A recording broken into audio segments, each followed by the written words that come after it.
puesto el paso del incendio de Sevilla, de la exaltación. Parece que el Cristo de la exaltación lo hizo el Padre, y la hechura de toda la figura hay un contrato al marido, Antonio de Arcos. Lo que pasa es que San Dima, Sí, que claro. parece que son de Luisa Roldán, a pesar de que no estén firmados. Los salones parece que era de Antonio. Efectivamente. Y la pintura posiblemente parece, dice y se comenta, que era exclusivamente de Claro, ella nace en un taller familiar y yo creo que lo que le pasa al padre es que ve el talento que tiene y no quiere que se vaya. No quiero perderte, quiero que heredes mi taller. Y efectivamente, como mujer no puede firmar contratos, en la España del siglo XVII, su marido sí, que será quien firme las obras, y estilísticamente, decíamos ayer que las obras son también documentos, los dos ladrones recuerdan muchísimo más las obras que después se conocen de Luisa Roldán que nada de lo que haya hecho Luis Antonio de los Arcos. Incluso todas las cartelas efectivamente, son una maravilla de todos los momentos, la crucifixión. Incluso hay una que uno de los salones le está tirando de un modo los brazos y le está usando el hombro izquierdo al Cristo. La verdad es una maravilla. Sí, sí, es que es un artista excepcional, que sin embargo tiene menos fama internacional que las otras dos. Hay una tesis doctoral que hizo una doctora en la Universidad de La Trobe, en Australia, de la cual solamente he conseguido localizar 2 ejemplares, uno en la propia universidad y otro en la Universidad de Chicago. Obviamente los dos son las copias mecanografiadas porque es una tesis de los años 80, no se pueden consultar.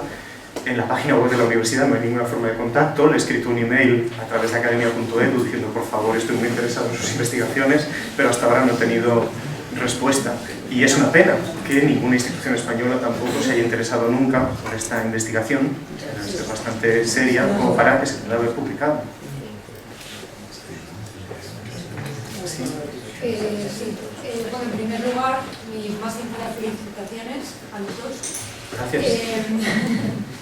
A propósito de lo que ha explicado Miguel sobre la descontextualización que se tiende o que tendemos a hacer en la sociedad actual sobre las imágenes del pasado, y que me quiero remitir a esto porque creo que ayer también surgió este tema en una de las charlas.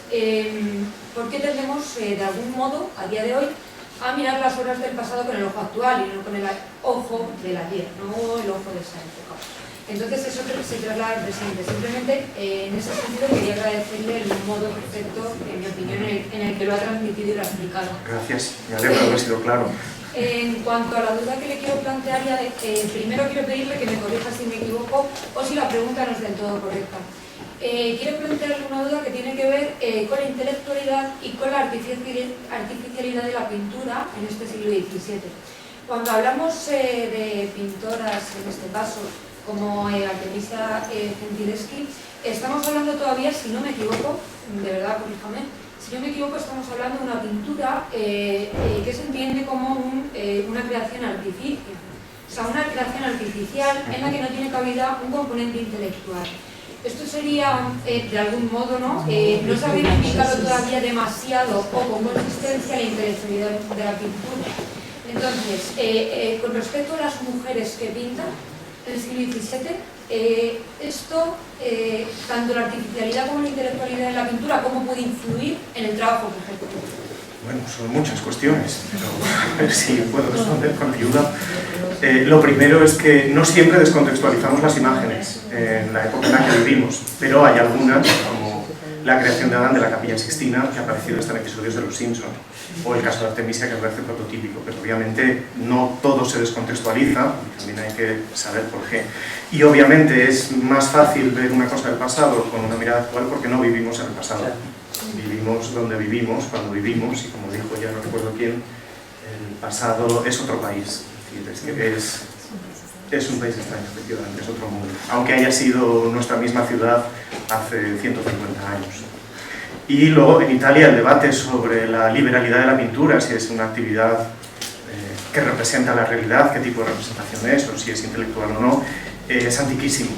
Ya, Alberti es quien lo cristaliza ya en sus tratados, pero obviamente el debate viene de antes, y en el siglo XVII Hay un debate interesantísimo en toda Italia sobre la intelectualidad de la pintura, con pintores absolutamente intelectuales y cultísimos como Domenichino o Guido Reni, o el propio Caravaggio, que se basa muchas veces en las posturas de sus figuras en esculturas clásicas. De hecho, la Susana que he puesto de Artemisia, la postura de Susana está basada en una estatua conservada en Venecia, siglo XVII, que es una copia del Piccolo Donario Pergameno, del pequeño grupo de los Gálatas moribundos, los que hay dos grupos, una copia en mármol se conserva en Venecia, y es exactamente la misma postura. Es decir, que ella está adaptando esa postura masculina a un protagonista femenino, esa escultura masculina está a punto de morir, balanceada por un enemigo, mientras que aquí es Susana la que está a punto de ser casi llevada a muerte por los dos viejos, que son mucho más lúbricos, a pesar de lo que ella ya está cubierta, y entonces, obviamente, hay un debate interesantísimo también sobre la técnica, no solo sobre la forma de representación, la perspectiva o el color, sino sobre la manera en la que se deben afrontar distintos temas.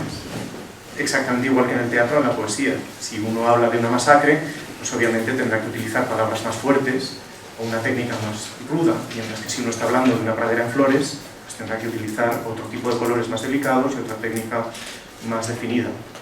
Porque otro de las cosas que estamos pagando de la historia del arte tradicional es pensar que la historia es positivista y se mueve siempre en un único sentido, que es el de la progresión absoluta. Los que nos dedicamos al complicadísimo Seicento napolitano descubrimos enseguida que en Nápoles en el siglo XVII vale todo, porque hay coleccionistas de todo tipo a lo largo de todo el siglo XVII. En 1680, aquí también obviamente, en todas partes, hay gente que sigue coleccionando tenebrismos y sigue coleccionando cuadros caravallistas. Entonces, si tú ves un caravallista en 1680, en vez de pensar, uy, qué atrasado está, hay que pensar, ¿quién está comprando esto? Si no, tampoco lo estaría pintando. Sí, sí. No, yo realmente me han parecido fantásticas las dos. Me he perdido un poco con los Colonna, pero no porque no estuviera magníficamente bien explicado, sino porque para mí era bastante desconocido. Quiero decir que tengo una idea quizá demasiado tópica y superficial de Vittoria Colonna que me ha encantado.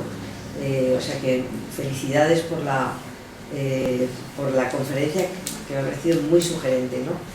Y respecto a la del profesor Miguel Hermoso, que también me ha gustado muchísimo. Claro, es verdad, además, toda esta entrada que ha hecho muy fuerte, ¿no? Del uso, y muy interesante, ¿no? Del uso interesado de esa iconografía, porque ya no es tanto la pintora lo que interesa, como la iconografía que genera la pintora, ¿no? Y luego esta explicación de que a lo mejor también, bueno, sí se la critica porque no dominaba la perspectiva, bueno, ni Caravaggio tampoco, pero quiero decir, es que claro. Artemisia no domina la perspectiva. Bien, y yo creo que la pregunta es, ¿y qué? Porque, bueno, también tiene problemas compositivos Zurbarán, y ella tiene una relación con Galileo que está fuera de toda duda, porque entra en la Academia del Diseño de Florencia, eso es un hito en su momento. Las cartas con Galileo le ayudan a corregir ese fallo sobre cómo sale la sangre en la muerte de Holofernes. Quiero decir que, a pesar del esfuerzo que se está haciendo desde hace décadas, me ha parecido también muy interesante, ¿no?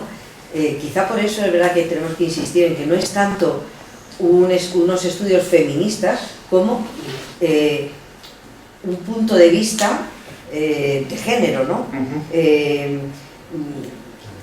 Porque es interesante el caso que yo tampoco conocía de esta feminista norteamericana que le horroriza la obra de Artemisia, y curiosamente parece que le horroriza, según el párrafo pequeño que has leído, precisamente porque no se ajusta a esos cánones machistas de que la mujer tiene que hacer un estilo femenino, ¿no? Y bueno, ¿y qué sería de Watteau? Pobre hombre, ¿dónde queda? Entonces, bueno, me ha parecido que está llena de las dos, llena de sugerencias, las dos intervenciones, así que, Claro. en fin, muy contenta Yo, de haberlo podido escuchar. Por eso he puesto el texto de Félix Acosta, porque el problema de la perspectiva no es nuestro, es de sus contemporáneos. Sí, sí, claro. Si Artemisia dominara perspectiva, paisaje, figura y escorzo, seguramente Sería habría tenido más éxito en su época. No habría tenido que migrar de ciudad en ciudad, sino que se podría haber quedado en una ciudad fija cobrando mucho más. Porque Roma es un entorno durísimo en el siglo XVII. Y si no haces un altar en Roma, nadie te ve. Entonces es muy difícil sobrevivir. Y en el momento que tienes una pequeña carencia, empiezas a perder clientes. Por eso me parece sumamente inteligente que efectivamente en Florencia puede conocer artistas napolitanos. Filippo Napolitano está allí, Battistello Carraccio lo visita en Florencia. En Roma sabemos que conoce a Massimo Stanzione y al duque de Alcalá, que después obviamente dice voy a ir a Nápoles porque allí me van a echar una mano y puedo hacer estos grandes encargos públicos sin problemas o sin preocuparme por fondos, perspectivas o demás. Claro, el problema no es nuestro, porque Zurbarán efectivamente es un pintor excepcional porque tiene un sentido del color infalible, aunque obviamente ni sepa de anatomía ni sepa de perspectiva, al igual que le pasa a Goya, que tiene unos problemas con los escorzos y con la distancia descomunales. Eso a nosotros no nos importa porque entendemos que la grandeza de Goya o de Zurbarán está en otro sitio, pero en la época los parámetros con los que se juzgaban en ese contexto eran esos. Y más en un... Porque a otros no les juzgaban con él. Bueno, No, yo creo pero bueno, había muchos prejuicios también en la época, porque Claro, los parámetros claro. con los que Bellori juzga a Caravaggio no son los con los que juzga a Carracci, obviamente. Claro, porque Bellori es interesantísimo. Claro. Hace lo que quiere y lo que le interesa, claro. Muy interesante, muy interesante. ¿Da tiempo un poco más? Sí, sí. Bueno, a mí también me sorprenden muchísimas cosas lo que me has ido contando. Y empiezo por el final, por lo que Beatriz decía de esta mujer que rechaza absolutamente la decapitación de Holofernes. Pero seguramente es desde el gusto anglosajón ver esa imagen sanguinolenta, violenta. Claro, es cuestión de mal gusto, no es cuestión de, bueno, soy feminista. Pero ella le da un componente femenino, ¿no? Cuando habla precisamente del rechazo. Y está en un libro sobre el carácter de las mujeres. Sí, sí. Las mujeres no pueden representar estas cosas ni les puede gustar el pobre. En todo caso, yo Está creo que limitando realmente aquello que pueden o no pueden hacer las mujeres. Ya, pero no es alcanzando. Claro. Y con respecto a, yo fundamentalmente, que es lo que más conozco, José Cadayara y Luisa Roldán, en primer lugar, es que tú has sido muy provocador, porque has utilizado mucho Es lo que titulares de quería. prensa. Sí. Y los titulares de prensa, hombre, historiografía, cosas no son. Es verdad que llaman la atención, que pueden provocar, y bueno, que estemos más atentos, pero que no coincide exactamente con lo que Por eso, por una realmente es parte, un avance en el conocimiento en estas áreas. por eso, por una parte he puesto la cita Sí. de Francesca Baldassari, la comisaria de la exposición, he puesto la historiografía Claro, pero antigua. conociendo muchas veces cuando hablamos con un periodista y luego el titular que nos ponen, yo le preguntaría a la comisaria, ¿realmente dijiste eso? Pues no, te interpreto. Yo, La verdad. yo después de haberme leído el catálogo, Yo también estoy viendo el catálogo, Bueno, sí. en todo caso, con respecto a José Cadayala, por ejemplo, la sensación que a mí me ha dado es que como si todo el que ha escrito sobre ella ridiculizara su obra. Yo sé, evidentemente, las cualidades que tiene la pintura de José Cadayala. También tiene importantes méritos y uno de los que últimamente estamos trabajando y nos interesa mucho es como ella, pues por ejemplo, desde un punto de vista femenino de la representación de la vida cotidiana, pues nos ofrece escenarios que prácticamente ningún pintor ofrece, y es por ejemplo la vida en los estrados, los interiores domésticos en donde verdaderamente estaban las mujeres. Esto ya lo cuento yo desde una perspectiva de género que trabajo. A los pintores varones, un estrado en donde las mujeres estaban sentadas en almohadones cosiendo o rezando o charlando simplemente, pues seguramente les parecería algo tan insignificante que como mucho cuando aparece una representación de una virgen, pues podemos pensar que el pequeño escalón con una alfombra encima podría ser una referencia al estrado, pero poco más. Bueno, en general, efectivamente José Cadayala fue un personaje en su época y la historiografía la trató bien, y es más, un historiador como Hernández Díaz, Ya sabemos la historia de Grandes Díaz como historiador del arte sevillano, rector de la Universidad de Sevilla, en fin, que no se caracteriza por su feminismo ni por su tendencia progresista, la valora muy bien desde el principio. Quiero decir que hay de todo, que no solamente hay una crítica hacia su obra, sino que también desde el pasado es una persona reconocida. Es más, yo estoy convencida, de hecho yo he escrito sobre la historiografía de ambas en el catálogo de la Roldana, cuyo título con portadas puestas ahí. Yo estoy convencida que ella utilizó la estrategia de quedarse en libre movido en derecha a Coimbra, desde donde la reclamaba, porque en Coimbra tendría que haber estado agremiada, cosa que no podía ocurrir. Sí. Con lo cual, ella hizo permanecer el taller de su padre y de su hermano, lo conservó en Oviedo y de hecho que venían a ella a hacerle el encargo, con lo cual es una estrategia, hombre, por supuesto que sabía escribir y leer.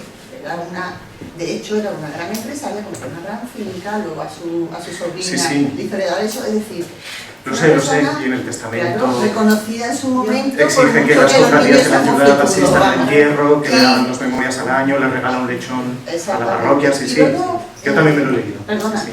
Bueno, eso, me queda un poco. Siento ser un poco extensa, pero que como es un tema que conozco muy de cerca.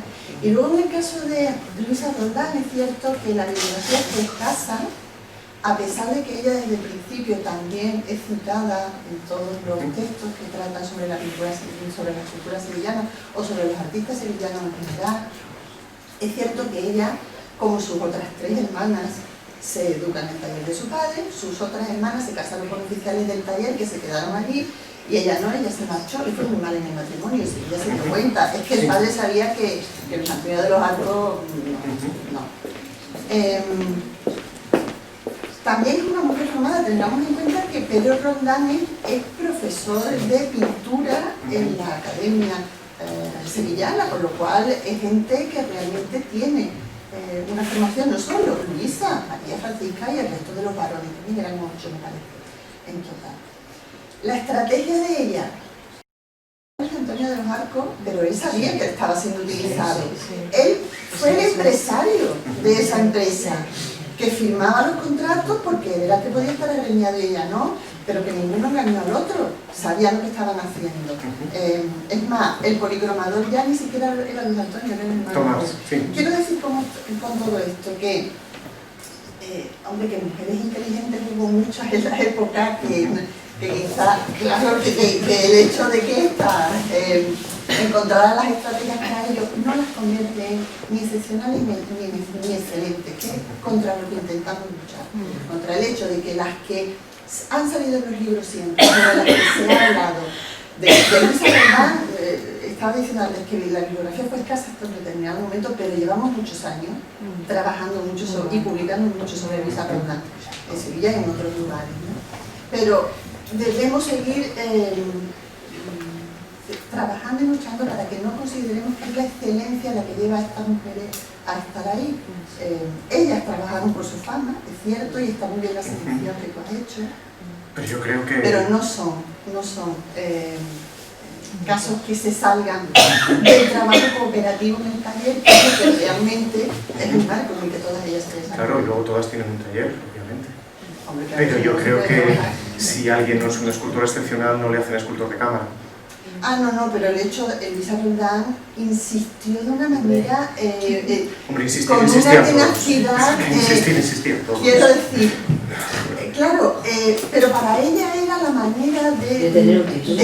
No solo eso, mira, hay un caso muy significativo. Ella no firma ninguna obra hasta que no se escultora de cámara, porque mientras no podía estar agremiada y el marido le firmaba los contratos. Es lo único que a ella la hace ser independiente intelectualmente y artísticamente. Ahora, cuando digo tener un título me refiero a escapando de la jurisdicción de los gremios. Claro, por eso para escapar de la jurisdicción de los gremios. Ser escultora de Era la única cámara forma de le burlar trajo la la pobreza. Totalmente. Le trajo la pobreza a ella. Mientras tuvo taller en Sevilla y en Cádiz, tuvo un negocio. A partir de ser escultora de cámara era pedigüeña absoluta.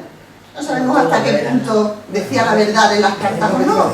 Claro. Las cartas se mienten mucho. Bueno, pero sí es cierto que una parte, la mayor parte de los encargos a la corona no se lo pagan. Con Tedeschi, realmente yo ya recuerdo que haber ido a ver una exposición que durante una época en la estación Termini de Roma hicieron un centro de exposiciones, hicieron una exposición con el padre y con la hija, con Artemisia, y yo ya, claro, la fama que tenía la hija, pero ya vi que los cuadros que realmente, pues bueno, era el padre, que ella es una muy buena pintora, pero el padre es un pintor excepcional, ¿no? Y entonces, fíjate que hasta, fíjate que a pesar de toda esta fama, todas estas cosas que estamos diciendo, incluso a pesar de toda esta prensa, como tú has dicho muy bien, fíjate en la subasta que estabas hablando, los precios de ella estaban por cientos de miles de euros y los del padre de millones de euros, ¿no? Fíjate, a pesar de todo esto. Pero bueno, yo creo que lo que nos queda, lo siguiente es, ahora que se nos está acabando el Juego de Tronos, ¿no? Porque sea también lo que queda en la serie, ¿no? De Artemisia, y que nos haga una serie con bastantes años por delante. Y luego, lo que quería hacer es una pregunta a Ida, que también ha estado interesantísimo la conferencia, porque has hablado precisamente de dos mujeres que además ejercen un patronazgo muy importante, y a veces en estos estudios de género yo siempre me intereso por saber realmente si tú crees que si precisamente ese patronazgo difiere mucho por ser mujeres de lo que hacían realmente sus padres, sus maridos, sus hermanos. Aquí hay solo algunos elementos que más que mujeres, parece, por lo que he visto hasta ahora, forman parte de una familia, de todo un entramado cultural, ideológico. Y es como lo que a veces no destaca en otras familias, porque está el hombre, y que en cambio aquí destaca porque el hombre no está. Y, o sea, no, porque fueron las dos, de Joana de Austria ha dicho que también su marido murió cuando los dos hijos eran pequeños, y entonces también tuvo un papel más visible, ¿no? Eso es un tema también que se ha trabajado sobre los virreyes de Nápoles, ¿no? Son las virreinas que ellas estaban ejerciendo muy a menudo un patronazgo muy atento, pero como va dentro de la política femenina. Ahora bien, presentar estos dos casos y otros más muestran que más que una feminidad hay una especificidad. O sea, una búsqueda de una visión personal también de la vida, que es la que, por ejemplo, se puede apreciar en este conjunto de pinturas que tenía Vittoria Colonna, en que hay una autorrepresentación, hay sus santas, hay toda una imagen de religiosidad muy personal y que se podía expresar en cualquier entorno femenino de palacio. Aquí sale con más atención también porque vemos que cuando llega en la corte esta mujer se permite de hacer de tener un patrimonio importante y es más visible. Pero lo podríamos encontrar en cualquier oratorio femenino, que también eran tanto de un monasterio o en una casa, que podían ser imagen de una interioridad femenina. Sí, es una parte, se están en un proceso son imágenes de este patronazgo que tenemos que incluir en muchas investigaciones que normalmente han prestado este acento al hombre, y ahora no hacerlo como en la otra cara de la luna, sino las dos cosas juntas como imagen de promoción del linaje. Claro.